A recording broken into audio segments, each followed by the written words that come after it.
they're fun. I just wandered in with them a little bit. Yeah.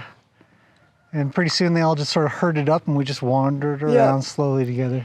Yeah, it's funny because they'll like feed off each other. Yeah. And like, it's funny how they react differently based on how many you're around them and what else is around them. If one's calm, then the rest are like, oh.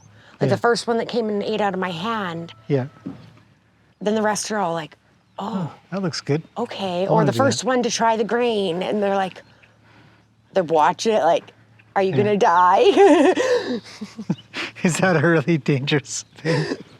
Yeah, that's really cool. It was nice to be in with a bunch of them. And watching their personalities is hilarious. They're quite nice. They're quite amicable. Little, just wandered around. They didn't run off or do anything silly. Yeah, they've gotten pretty used to me being in and out. Yeah, that's a really good thing. That's a great thing. Okay, so the first question that came in was something that we already talked about with how similar are they to Mustangs other than them both being feral? So... Yeah, very similar other than where humans intervene, right?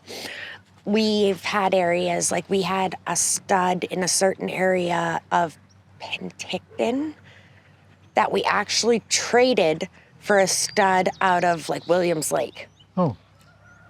So the reason we did that is it was just too much going on with one stud. So it was like, okay, changing up the genetics a little bit. Oh, I see. And what they had up there was a little bit like thicker, but not quite draft and stuff like that. Yeah. And they wanted to add a little bit of more refined. So they took one stud and changed it, or they want roan, or they want like different color. So they'll trade them.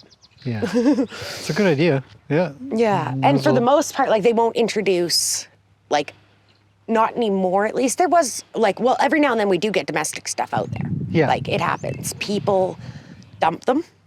People don't want their horse anymore. Into the mix they go. They will just drop them on reserve. Really? Yep.